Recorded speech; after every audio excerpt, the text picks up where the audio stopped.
أعوذ بالله من الشيطان الرجيم. بسم الله الرحمن الرحيم. ألم تر إلى الذين خرجوا من ديارهم وهم ألوف حذر الموت فقال لهم الله موتوا ثم أحياهم إن الله لذو فضل على الناس ولكن أكثر الناس لا يشكرون. وقاتلوا في سبيل الله واعلموا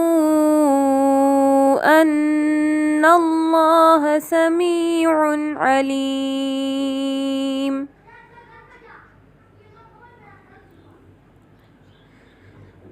من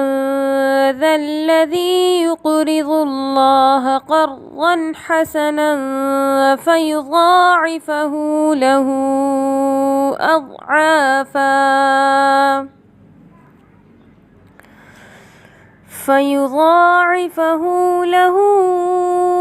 أضعافا كثيرة والله يقبض ويبسط وإليه ترجعون. ألم تر إلى الملأ من بني إسرائيل من بعد موسى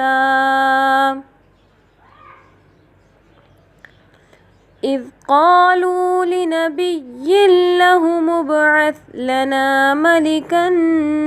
نقاتل في سبيل الله قال هل عسيتم إن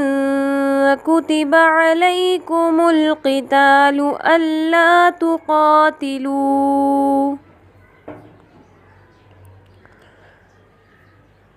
قالوا وما لنا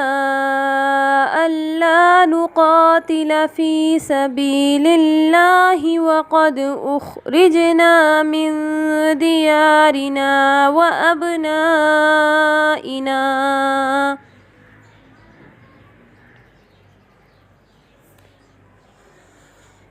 فلما كتب عليهم القتال تولوا إلا قليلا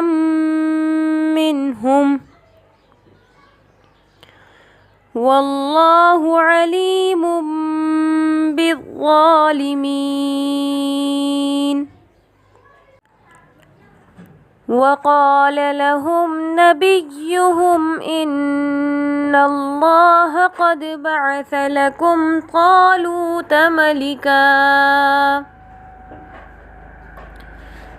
قالوا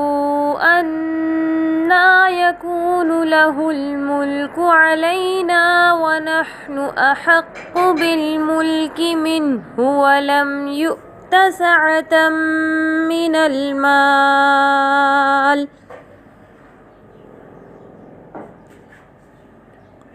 قال إن الله اصطفاه عليكم وزاده بسطة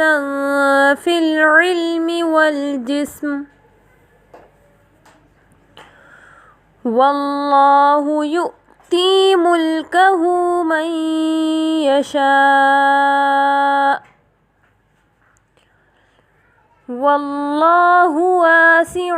عليم. وقال لهم نبيهم إن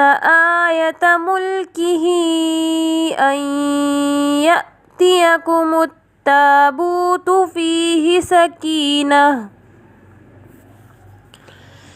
أن يأتيكم التابوت فيه سكينة ربكم وبقية مما ترك آل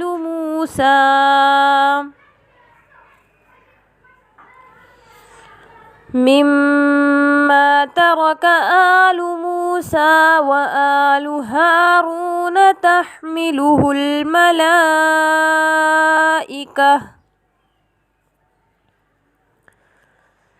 إن في ذلك لآية لكم إن كنتم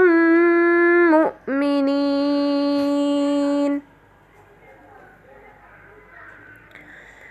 فلما فصل طالوت بالجنود قال إن الله مبتليكم بنهر فمن شرب منه فليس مني ومن لم يطعمه فإنه مني إلا من اغترف غرفة بيده فشربوا منه إلا قليلا منهم فلما جاوزه هو والذين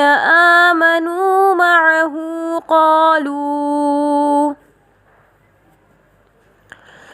قالوا لا طاقة لنا اليوم بجالوت وجنوده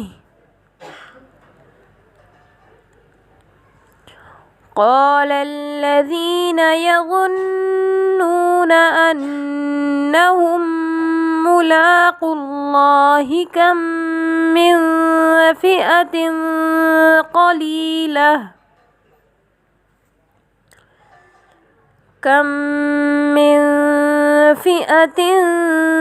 قليلة غلبت فئة كثيرة بإذن الله والله مع الصابرين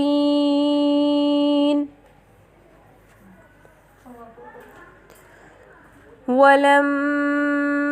برزوا بجالوت وجنوده قالوا ربنا أفرغ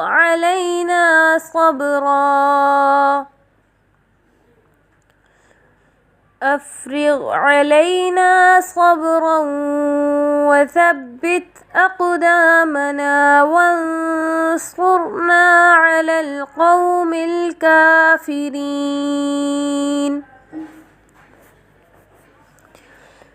فهزموهم بإذن الله وقتل داود جالوت وآتاه الله الملك والحكمة وعلمه مما يشاء ولولا دفع الله الناس بعضهم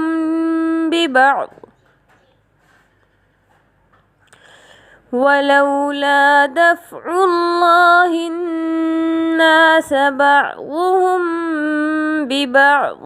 لفسدت الأرض